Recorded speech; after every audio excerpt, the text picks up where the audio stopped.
ఇప్పుడే జీ5 app download చేయండి. చూడండి మీ ఫేవరెట్ టీవీ షోస్ ఎప్పుడైనా ఎక్కడైనా. రేపు దివ్యమైన పూజ. రేపు శుక్రవారం విశేషమైన రోజు.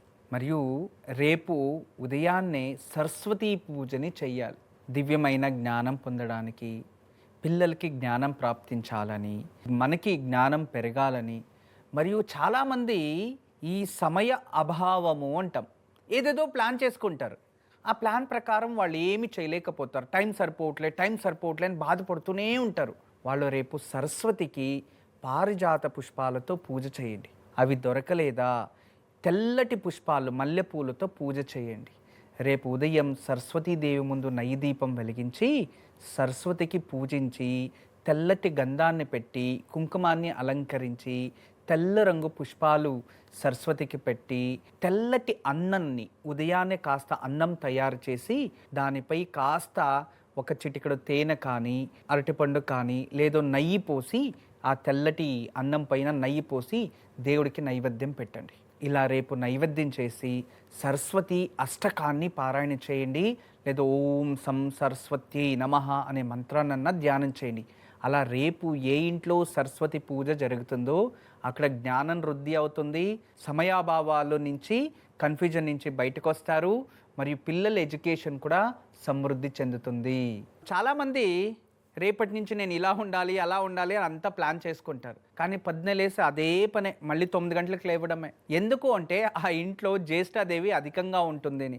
ఎవరైతే ఉదయం లేటుగా లేస్తారో వాళ్ళ ఇళ్లలో చుట్టుపక్కల ఉన్న దరిద్రం అంతా ఆడొచ్చి చేరుకుంటూ ఉంటుంది. అంతే కదా. ఇప్పుడు ఉదయాన్నే లేసి మీ ఇంటి ముందు మీరు చెత్తని క్లీన్ చేస్తారో అనుకోండి, ఆ డస్ట్ అంతా వేరే వాళ్ళు వెళ్ళిపోయి కూర్చుంటుంది, మీ ఇంటి ముందు క్లీన్ అయిపోతుంది.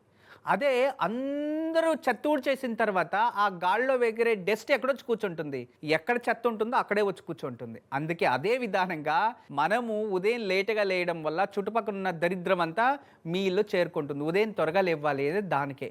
కొందరు ఉదయం త్వరగా లేసినా రేపటి నుంచి ఇలా ఉండాలి, అలా ఉండాలి అని అన్నీ ప్లాన్ చేసుకుంటారు. కానీ వాళ్ళ కొత్త ఐడియాలు వస్తాయి, కానీ దాన్ని డెవలప్మెంట్ చేయలేకపోతారు. గుర్తుంచుకోండి, చాలామంది తాతేసిన రావి చెట్టుకే కింద కూర్చొనే భోజనం తినాలి అనుకొని, వాళ్ళు ఏం చేసినా కొత్తగా ఇల్లు కట్టుకోవాలని కానీ, కొత్తగా మారాలి అనుకొని, కొత్త ఆలోచనలు, ఈ వ్యాపారం చేద్దాం, ఆ వ్యాపారం చేద్దాము అని ఐడియాలు వస్తాయి, కానీ దాన్ని సక్సెస్ చేయలేకపోతారు. కారణం ఏంటి అంటే ఆ ఇంట్లో స్థానబలం తగ్గిపోవడం అని అర్థం. అటువంటి సమస్యల్లో ఉన్నవారు ఖచ్చితంగా శ్రీవాస్తు యంత్రం పెట్టండి. ఇమ్మీడియట్ మీకు వితిన్ 3-4 మంత్స్లో చాలా మార్పు వస్తుంది.